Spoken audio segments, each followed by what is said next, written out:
అందరికీ నమస్తే అండి. బ్రహ్మర్షి పితామహ పత్రిజీ గారికి, వంశీ మాస్టర్ గారికి, ప్రవీణ మేడం గారికి నా ఆత్మ ప్రణామాలు.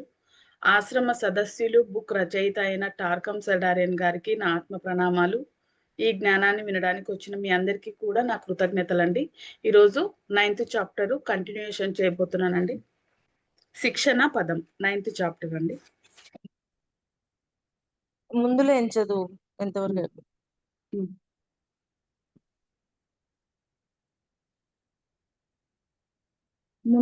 ముందు పేర వచ్చేసి మేడం, మీలో ప్రతి ఒక్కరికి ఒక సమూహం ఉంటుంది.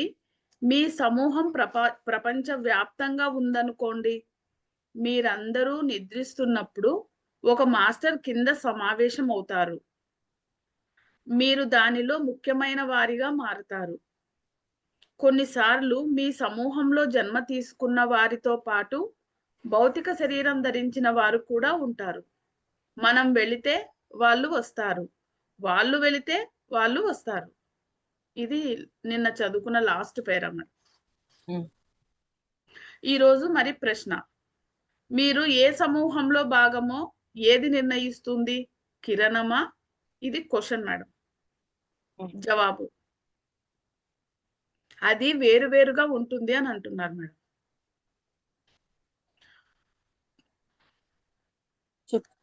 కొన్నిసార్లు కొంతమంది వ్యక్తులలో సారూప్యత వలన కాక భేదం వలన ఒక ప్రణాళికకు దోహదం గలరనుకుంటే ఆ సమూహం వేర్పాటు చేయబడుతుంది. మరొకసారి చదువుతాను మేడం. మీరు ఏ సమూహంలో భాగమో ఏది నిర్ణయిస్తోంది? కిరణమా? ఇది క్వశ్చన్ మేడం. జవాబు, అది వేరువేరుగా ఉంటుంది అని అంటున్నారు. కొన్నిసార్లేమో కొంతమంది వ్యక్తులలో సారూప్యత వలన కాక భేదం వలన ఒక ప్రణాళికకు దోహదం చెయ్యగలరనుకుంటే ఆ సమూహం వేర్పాటు చేయబడుతుంది. దేని వల్ల? భేదం వలన. భేదము, డిఫరెన్స్ వల్ల. సారూప్యత వలన కాక భేదం వలన ఒక ప్రణాళికకు దోహదం చెయ్యగలరనుకుంటే ఆ సమూహం ఏర్పాటు చేయబడుతుంది. డిఫరెన్స్ వల్ల కూడా సమూహం ఏర్పాటు చేయబడుతుంది అంటే అంతా ఒకటే, కానీ కొన్ని కొన్ని సమూహాలుగా ఉన్నాయి కదా. ఒకే సమూహంగా అంటే అన్ని సమూహాలే. ఆ డిఫరెన్స్ వల్ల, వాళ్ళకున్న నాలెడ్జ్ ప్రకారం ఆ డిఫరెన్స్ వల్ల రెండు వేరు చేయబడతాయి. ఒకటే. ఇప్పుడు చూడు, ఎన్ని ఉన్నాయి. ధ్యానం అనేది ఓకే, కానీ ఎన్ని ఉన్నాయి? పిఎంసిలో ఎన్ని ఉన్నాయి? చాలా ఉన్నాయి కదా. అట్లాగా. ఓకే అక్క. అప్పుడు మీరు అభివృద్ధి చెందితే, అభివృద్ధి చెందిన తరువాత విభిన్న విషయాలలో కేంద్రీకరణను, బలాన్ని పెంచడానికి సారూప్యత కలిగిన వారిని ఏకం చేస్తారు. మళ్ళీ చదివిలేనా? అప్పుడు అంటే ఫస్ట్ నుంచి మళ్ళీ చదువుతానాక, అది వేరువేరుగా ఉంటుంది. కొన్నిసార్లు కొంతమంది వ్యక్తులలో సారూప్యత వలన కాక భేదం వలన ఒక ప్రణాళికకు దోహదం చెయ్యగలరనుకుంటే ఆ సమూహం ఏర్పాటు చేయబడుతుంది. అప్పుడు మీరు అభివృద్ధి చెందితే, అభివృద్ధి చెందిన తరువాత విభిన్న విషయాలలో కేంద్రీకరణను, బలాన్ని పెంచడానికి సారూప్యత కలిగిన వారిని ఏకం చేస్తారు. విభిన్న విషయాలలో సారూప్యత, విభిన్న విషయాలలో కేంద్రీకరణను, బలాన్ని పెంచడానికి సారూప్యత కలిగిన వారిని ఏకం చేస్తారు. అంటే సారూప్యత ఉన్న వాళ్ళకేమో ఏకం చేస్తారు, లేకపోతే భేదం ఉన్నప్పుడు విడిగా ఉండడం అనేది చేస్తారు.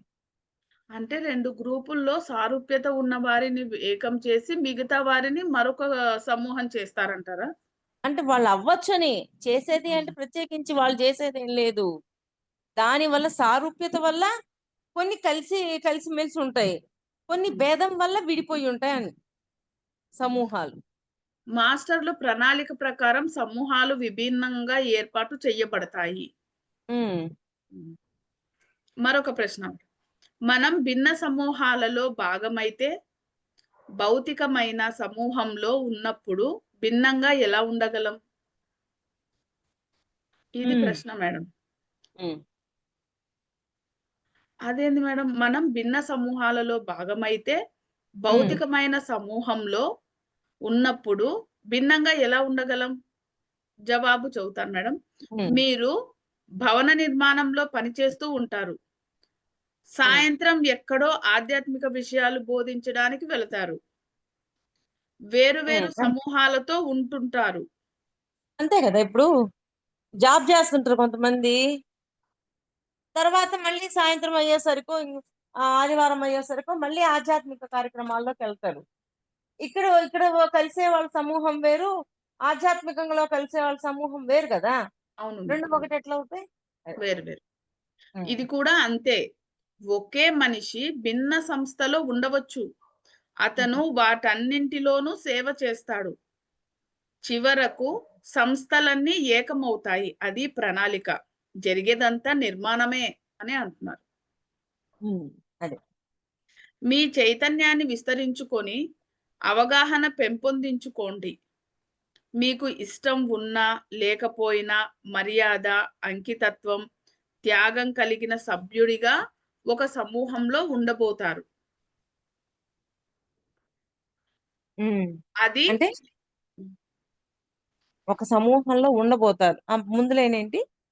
మీ చైతన్యాన్ని విస్తరించుకొని అవగాహన పెంపొందించుకోండి అంటున్నారు.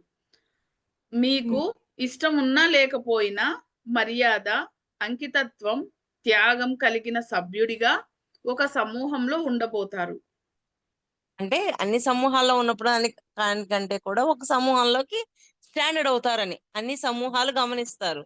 కానీ ఒక సమూహంలోకొచ్చేసరికి స్టాండర్డ్ అవుతారమ్మా. అది. అది ఏ సమూహమైనా సరే. కానీ ఇప్పటికిప్పుడు ఎక్కడ ఉన్నా సరే, మీరు ఎక్కడికి చేరినా సరే, అంతకుముందు పొందిన దానిలో ప్రయోజనాన్ని గమనించండి. హ్మ్. అతను ఎప్పుడైనా చాలా అరుదుగా అనుసంధానత పొందేవారు. హ్మ్. శిక్షణా కాలంలో పరిశీలించబడుతున్నప్పుడు, అతను సమూహ ప్రకంపనను అతి తక్కువ సమయం మాత్రమే గ్రహించి నిలిపి ఉంచుకోగలడు. హ్మ్. కొన్నిసార్లు మనకు మనలో నుంచి నిన్ను మాస్టర్ కలవాలి అనుకుంటున్నారు అన్న భావం ఉదయిస్తుంది. నీకు సమూహంతో కొంత అనుసంధానత ఏర్పడింది. అది ప్రదర్శించి చూపించే త్రోవ. మళ్ళీ హ్మ్. కొన్నిసార్లు మనకు మనలో హ్మ్. కొన్నిసార్లు మనకు మనలో నుంచి నిన్ను మాస్టర్ కలవాలి అనుకుంటున్నారు అన్న భావం ఉదయిస్తుంది. హ్మ్. నీకు సమూహంతో కొంత అనుసంధానత ఏర్పడింది. అది ప్రదర్శించి చూపించే తోవ. అంటే మాస్టర్‌ని కలవాలి అని అనుకుంటారు. ఆ మాస్టర్ మనం ఎలా ఉన్నామో సమూహంతోటి గమనిస్తూ ఉంటాడు. ఆ సమూహంతో మనం ఎలా ప్రవర్తిస్తున్నామో, అదే మనం మాస్టర్‌ని కలవటానికి వచ్చిన పాత్ కూడా. హ్మ్. భావం అనేది రేడియో ధార్మికత. అది ఉంటే అద్భుతమే. ఆత్మతో అనుసంధానమైనప్పుడే ఆ విధమైన ఆ విధమైనవి సంభవిస్తాయి. హ్మ్. ఆత్మని అవివేకపు జీవితాన్ని విభిన్నంగా మారుస్తుంది. మీరు మీ ఆత్మ స్థాయి ప్రకారం వ్యవహరిస్తారు. ఆత్మ యొక్క స్థితి శైశవాత్మ, బాల్యాత్మ, యవ్వనాత్మ, ప్రౌఢాత్మ, వృద్ధాత్మ. ఆత్మ యొక్క స్థితిని బట్టి మన యొక్క ప్రవర్తన కూడా ఉంటది. మన అవగాహన కూడా ఉంటుంది. వాస్తవాలు బోధించబడాలి. ఆత్మానుసంధానం అంటే ఏమిటి? అది భ్రమ కాదు. మనం వాస్తవ జీవితం గురించి మాట్లాడుకుంటున్నాము. అది మీ చర్యలు, బంధాలు, క్షమ, ప్రేమ, పరస్పర సేవ, పరస్పర సహాయం ఏది విధించకుండా కలిసి ఉండగలం ద్వారా వ్యక్తీకరించబడుతుంది. హ్మ్. అతను ఒక ఉన్నత క్షణంలో మాస్టర్‌తోనూ, సమూహంతోనూ అనుసంధానం పొంది అతని చైతన్య సర్వస్వము ఉన్నత ప్రకంపనతో ముంచెత్తబడి ఉన్నతీకరించబడతారు. ఇక్కడంతా ఏం చెప్తున్నారంటే సమూహంతో ఉంటావు. ఆ హ్మ్. సమూహాలన్నీ ఒక్కొక్కసారి భేదాలతో ఉంటాయి. ఒక్కొక్కసారి విడిపోయి ఉంటాయి. ఒక్కొక్కసారి కలిసి ఉంటాయి. అంటే ఇప్పుడు మనము ఒక్కొక్కసారి ఒక్కొక్క సమూహంతో కలుస్తాం. ఇప్పుడు ఒక ఫంక్షన్‌కెళ్ళాం. ఒక ఒక పెద్ద పార్టీ ఎక్కడికో ఒక చోటకెళ్ళాం. అక్కడ కలిసే సమూహం వేరు. మరలా ఇప్పుడు మనం క్లాస్ చెప్పుకుంటున్నాం. ఇక్కడ ఉన్న సమూహం వేరు. అలాగా సమూహాలన్నీ ఒకటేగా ఉండవు. సమూహాలనేవి మారుతూ ఉంటాయి అని చెప్తున్నారు. మరి ఆ సమూహంలో ఉన్న మాస్టర్ దగ్గరికి వెళ్ళాలి అన్నప్పుడు, ఆ సమూహంలో ఉన్న వాళ్ళందరితోటి వాళ్ళ యొక్క కమ్యూనిటీ ఎలా ఉంది? వాళ్ళతో కలిసి ఎలా ఉంటున్నారు? అనేది అక్కడ తెలుసుకోగలిగి, దాన్ని బట్టి మనం ఒక మాస్టర్ దగ్గరికి వెళ్ళగలుగుతాము. అక్కడ ఆ పాత్ అనేది ఏర్పడతది అని చెప్తున్నారు.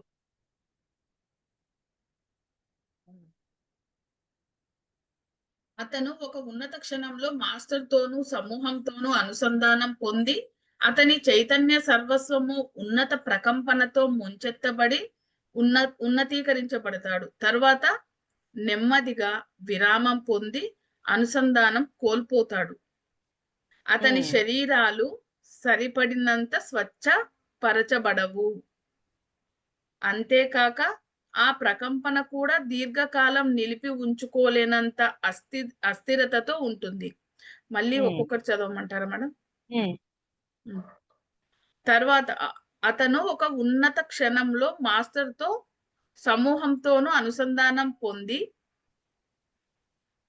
అతని చైతన్య సర్వస్వము ఉన్నత ప్రకంపనతో ముందెచ్చబడి ఉన్నతీకరించబడుతుందంట. అంటే సమూహంతోనూ కనెక్షన్ ఉంటది. వాళ్ళకి మాస్టర్‌తోనూ మాస్టర్ కనెక్షన్ ఉంటది. ఈ హ్మ్. ఇద్దరితోనూ కనెక్షన్ అయ్యి ఉండటం వల్ల వాళ్ళలో ఇంప్రూవ్‌మెంట్ తొందరగా ఉంటుంది అని చెప్తున్నారు. అవును. ఇప్పుడు ఆ సమూహాన్ని నడిపే ఒక మాస్టర్ ఉంటారు. అది భౌతికంగా ఉండొచ్చు, అభౌతికంగా ఉండొచ్చు.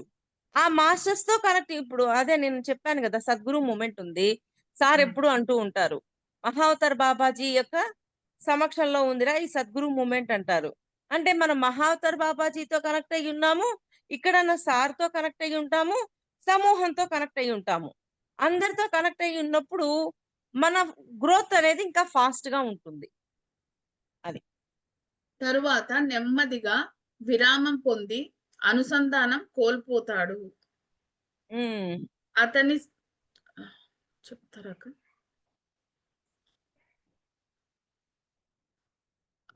అక్క అన్‌మ్యూట్ చేసుకోండి.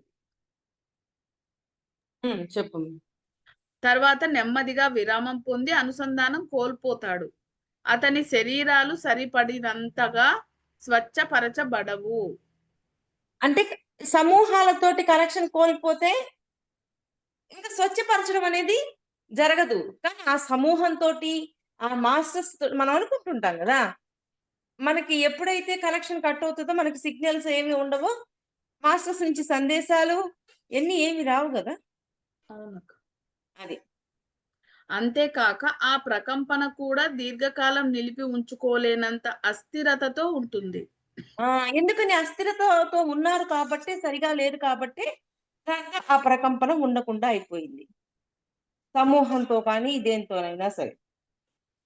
మనం వెనుకకు తీసుకోబడి అనుసంధానత కోల్పోతాము. హ్మ్. కొన్ని సంవత్సరాల పాటు మనం ఉండము. ఏదో సంభవిస్తోంది. శరీరాలు సిద్ధంగా లేకపోతే అనుసంధానత కోల్పోతాము. అంటే శరీరాలు సిద్ధంగా లేదు. నేర్చుకోవడానికి లేదు. మైండ్ కానీ, ఇవన్నీ. అప్పుడు అనుసంధానత కోల్పోతాం గదా! అవును. అది. కానీ కాలం గడిచే కొద్దీ అనుసంధానత పెంపొందుతుంది. ప్రకంపనను ఎక్కువసేపు నిలిపి ఉంచుకోగలుగుతారు. హ్మ్. వెంటనే తేలికగా వెనుకకు రాలేరు. ఆ ఎందుకని తరు వాళ్ళ శరీరము సహకరిస్తుంది. అన్నీ సహకరిస్తున్నాయి. అందువల్ల వెనక్కి రావడం అనేది జరగదు. ఆ తరువాత అతను విశ్వసించదగిన వాడుగా మారే సమయం వచ్చి అనుసంధానత స్థిరపడుతుంది. ఉమ్. అంటే ఆ విశ్వాసం పెరిగినప్పుడు ఆ అనుసంధానం కూడా పెరుగుతుంది. అప్పుడు రెండవ దశలోకి వెళతారు. నెక్స్ట్ స్టెప్ స్టార్ట్ అవుతది. అంతేకాని ఆ సమూహంతోటి, ఆ మాస్టర్స్ తోటి కనెక్షన్ కట్ అయిపోయింది అనుకోండి. ఇప్పుడు చూడండి డ్రీమ్స్ అన్నీ వస్తూ ఉన్నాయి. చక్కగా వస్తున్నాయి. వస్తున్న మనము ఆ కనెక్షన్ కట్ అయిపోతే ఏమైపోతుంది? దూరం డ్రీమ్స్ అయిపోతామా లేదా? రావు. అది. విశ్వసించబడటం ఎందుకు? ఇది క్వెషన్. ఒకసారి కనెక్షన్ వచ్చాక పోగొట్టుకోమాకండి, జాగ్రత్త పడండి అని చెప్పేది. విశ్వసించబడటం ఎందుకు? ఇది క్వెషన్ మార్క్ ఉందక్క. శక్తి యొక్క ప్రకంపన ప్రమాదకరం. అది దురుపయోగం చేయబడవచ్చు. మీరు మీ ద్వేషం, అసూయ, ప్రతీకారాలను పెంచుకోవచ్చు. లేదా మిమ్మల్ని మీరే నాశనం చేసుకోవచ్చు. ఇక్కడ శక్తి యొక్క ప్రకంపన అంటే ఏంటి? మనము సాధన చేస్తున్నాం. సాధన చేసినప్పుడు ప్రతి ఒక్కరికి ఒకే శక్తి వస్తుంది. ఆ శక్తిని దేనికి ఉపయోగిస్తున్నాము అనేది ఇంపార్టెంట్ అనేది కదా మనం ఎప్పుడు చెప్పుకుంటుంటాం. అవునా? సరి అయిన వాటికి ఉపయోగిస్తే సరే. లేకపోతే ఇప్పుడు మనం వింజుడు కథ చెప్పుకున్నాం. సాధన చేశాడాయన. మరి ఆయన అహం పెరిగింది. నేను ఇంకా ఇంకా ఇంకా ఇంకా అంటే పక్కనోడు కూడా నాకంటే ఎదగకూడదు. నాకంటే ఉన్నతమైన వాళ్ళు ఉండకూడదు. ఇయన్నీ అనుకునేసరికి ఆయన ఏమైపోయాడు? ఆయన ఎదుగుదల ఎదిగినా కానీ మళ్ళీ కిందకి రావడం అనేది జరుగుద్దా లేదా? అదే. దానిని సేవ, సృజనాత్మకతతో ఆయనకు సన్నిహితంగా ఉండే స్థాయికి మిమ్మల్ని పెంపొందించుకోవడానికి వాడుకోండి అంటున్నారు.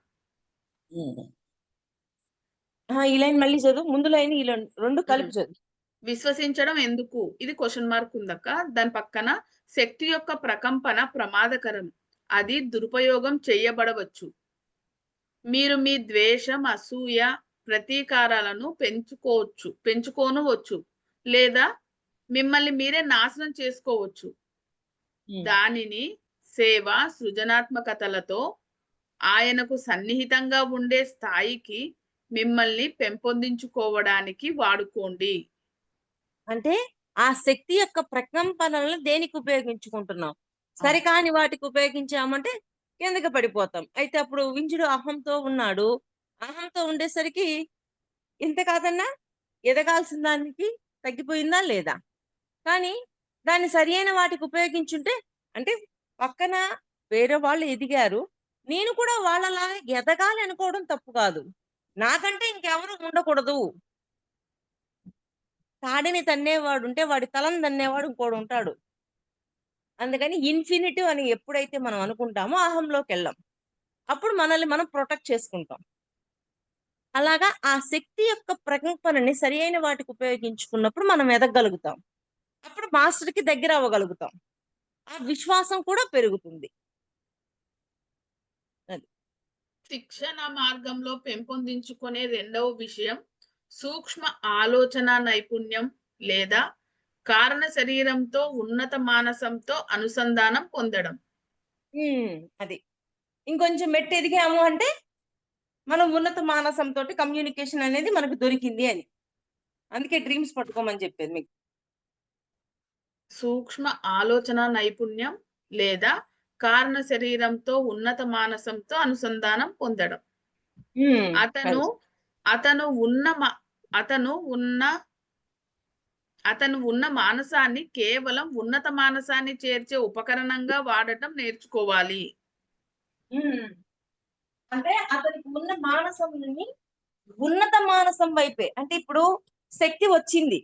శక్తి యొక్క ప్రకంపనలని దేనికోసం ఉపయోగించాలి? ఎదగడానికి. సరియైనవిగా. ఉన్నత మానసం వైపు ఉపయోగించాల. అది. కొంతమంది ప్రాథమిక ధ్యాన శిక్షణల భగవద్గీతలను పూర్తి చేసి మాకు మరింత అభివృద్ధి చెందినవి కావాలి అన్నప్పుడు సీక్రెట్ డాక్ట్రిన్ శిక్షణను తయారు చేశాము అంటున్నారు. ఒక్క నిమిషం.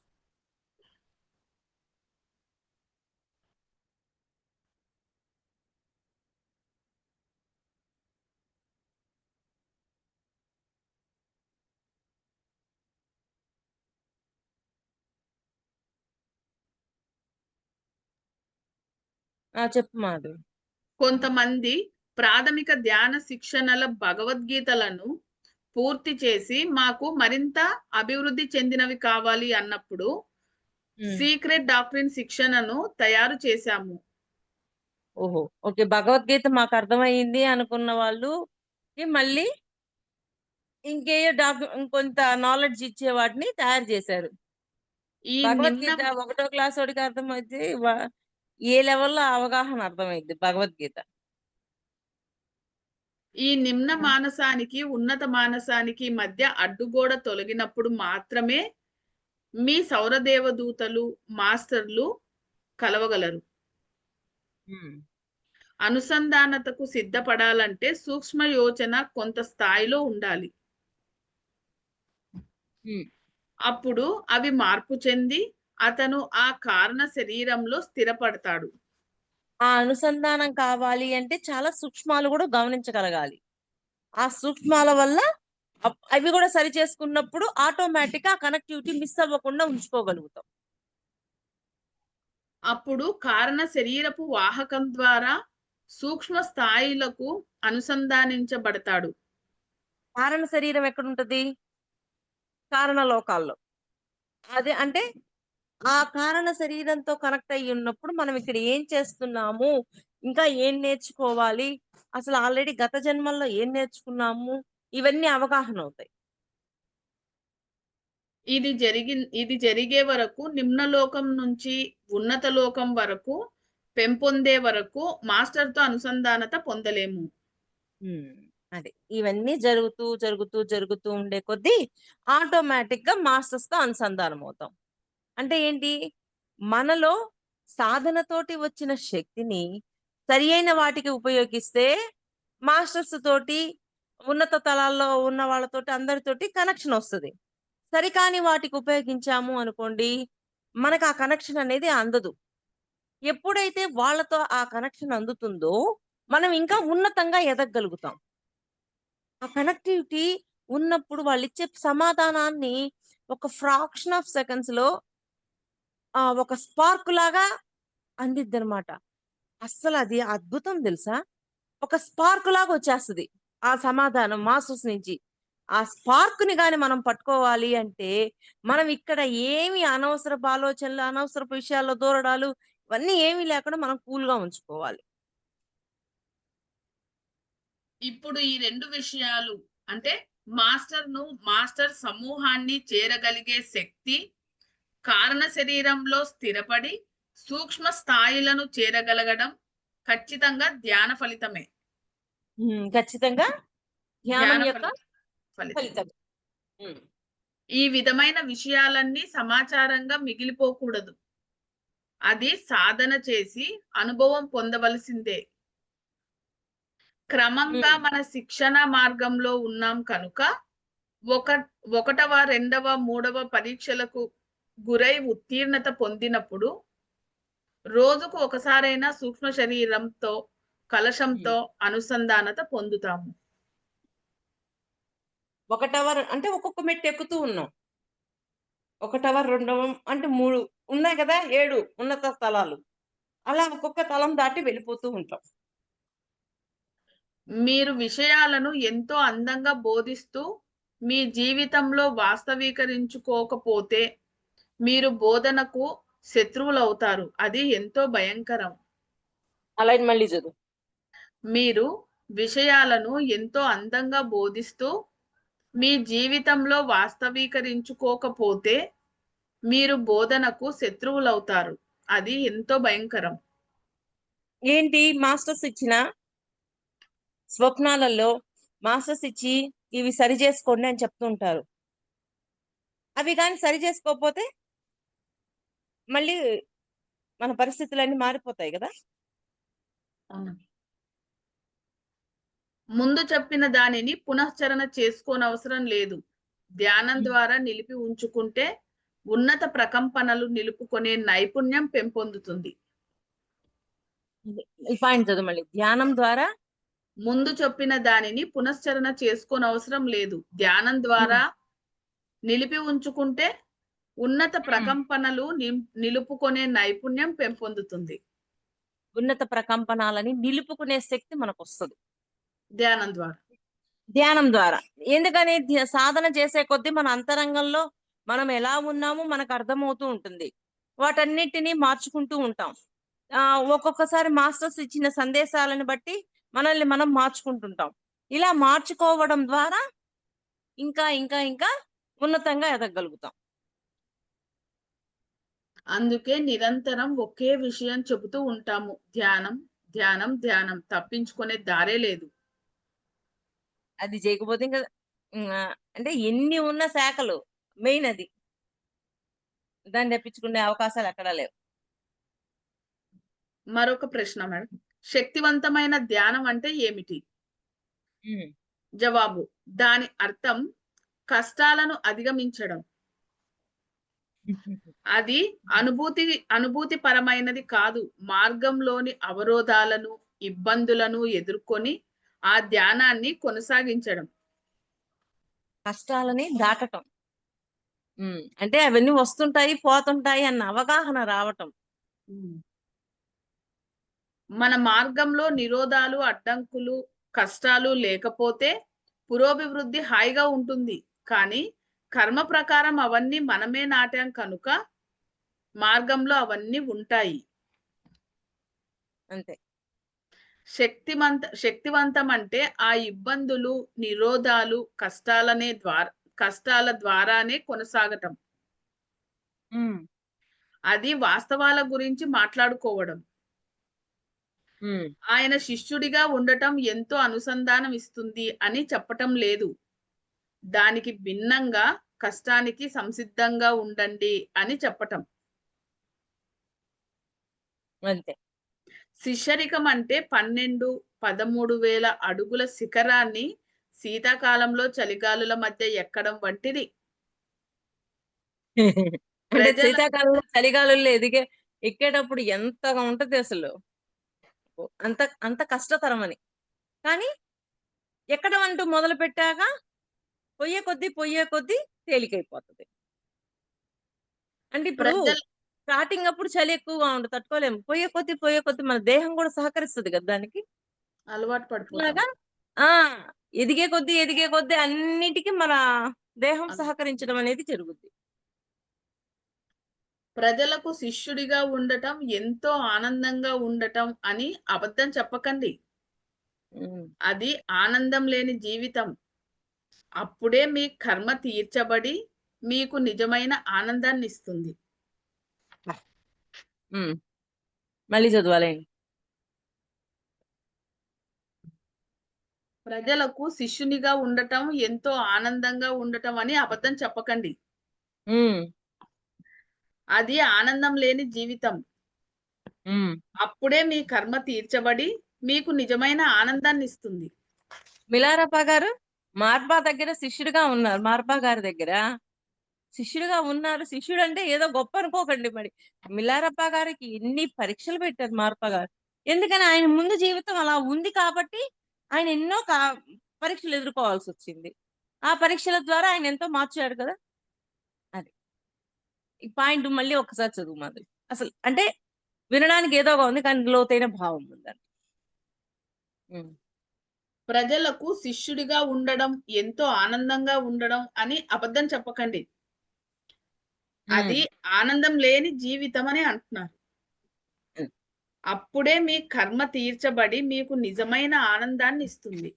మరి మిలారప్ప తోటి కొండ మీద ఎక్కడో ఇటుక రాళ్ళు ఏమి అతనికైతే మోసుకొని పోవాలి. రాళ్ళు కానీ, సిమెంట్ కానీ మొత్తం తీసుకెళ్ళి ఇల్లు కట్టాడు. కట్టగానే మార్బా గారు పోయి మొత్తం కూల్చేశారు. ఎందుకని? ఆయన అంతకు ముందు మంత్రాలు, తంత్రాలకు సంబంధించిన విద్యలతోటి వాళ్ళ చుట్టూ వాళ్ళ బంధువులందరినీ హింసించాడు. ఆయనకి ఆ బాధ తెలియాలి అంటే, కష్టం విలువ తెలియాలంటే ఏంటి అనేది మార్పా గారు చూపించారు. అది. ఒక సామాన్య సత్యాన్ని నేను మీకు మళ్ళీ మళ్ళీ నొక్కి చెబుతున్నాను. ప్రకంపన సారూప్యత మాత్రమే ఒక మనిషిని తాను చెంది ఉన్న ఉన్నత సమూహానికి, తాను చెంది ఉన్న కిరణానికి ప్రాతినిధ్యం వహించే మాస్టర్‌కు మర్మాలను విశదీకరించగలిగిన జగద్గురువుకు, అంతిమ విముక్తిని ప్రభావితం చెయ్యగల ఉపదేశకునికి వద్దకు అతని ఉమ్, శరీరాన్ని చోటు ఇవ్వగల సిద్ధ పురుషుని కేంద్రానికి చేర్చగలదు. ఉమ్. క్రమంగా మీరు సిద్ధ పురుషుని శరీరంలో ఒక అణువుగా మారతారు. అంటే మనం కూడా మన శరీరంలోని అణువులు కూడా అలాగా ఇంప్రూవ్ అవుతాయని, సిద్ధ పురుషుని యొక్క శరీరంలో ఎలాగా అయితే ఇంప్రూవ్మెంట్ ఉంటుందో మన శరీరంలోని అణువు కూడా తయారవుతుంది. అది ఎక్కడ మొదలవుతుంది? అది అంతరావబోధ తలంలో ఆరంభమవుతుంది. అంతరావబోధ అంటే మన అంతరాత్మలో స్టార్ట్ అయింది. అది ఆయన 4వ ప్రాణమయ శరీరం. మనం దానిలో ఒక భాగం కాకూడదు. దాని నుంచి మనం తప్పించుకోలేము. మనుషులు స్వేచ్ఛ గురించి మాట్లాడతారు. అది ఎంతో అవివేకం. మీరు ఏ స్వేచ్ఛ గురించి మాట్లాడతారు? అది లేనే లేదు. నిజంగా స్వేచ్ఛ అంటే అత్యున్నత ఇచ్ఛకు విధేయులుగా ఉండడం. అది స్వేచ్ఛ అంటే. అత్యున్నతమైన ఇచ్ఛకు విధేయులుగా విధేయులుగా ఉండడం. ఉండటం. అప్పుడు మీరు సర్వోత్కృష్ట స్వేచ్ఛలో భాగంగా ఉంటారు. ఈ విషయాలు తీసుకోవడం ఎంతో ముఖ్యం. ఈ విషయాలు తెలుసుకోవడం ఎంతో ముఖ్యం. క్రమంగా మీరు మీ సమూహాన్ని కలిగి ఉంటారు. ముందుగా సమూహం నుంచి విడిపోరు. ముందుగా మీ కుటుంబం, మీ పిల్లల్ని, మీ భార్య లేదా భర్త సమూహం, అక్కడ మీ వివేకాన్ని చూపించండి. తరువాత 4 5 స్నేహితులు ఉంటారు. వారికి బోధన గురించి తెలియజేసి అది నేర్చుకోవడం ఎంత తేలికో ఎంత కష్టమో చెప్పండి.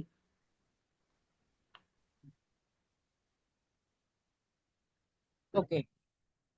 క్రమంగా ఇంకో కొంచెం చదివితే చాప్టర్ అయిపోతుంది. క్రమంగా మీరు దానిలో పట్టా పొందుతారు. అప్పుడు మీరు ఇక ఇక్కడ ఉండనవసరం లేదు.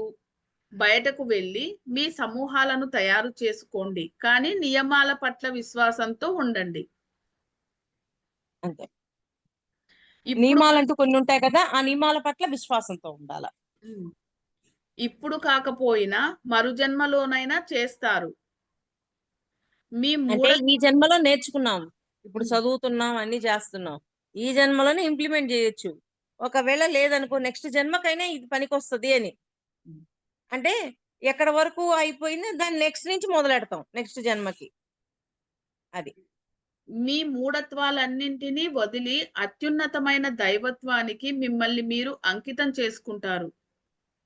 ఆ దివ్యత్వంలోకి వెళ్ళిపోతాం. నేనెవరు అన్నది ముఖ్యం కాదు. ఆ అత్యున్నత సేవ చేస్తే అది మీకు శాశ్వత ఆనందాన్ని ఇస్తుంది. ఇంకా 3 పేరాలు ఉన్నాయి మేడం, చదవమంటారా లేకపోతే రేపు చదువుతామా? ఈ అవకాశాన్ని ఇచ్చిన ప్రవీణ మేడం గారికి థ్యాంక్ యూ మేడం.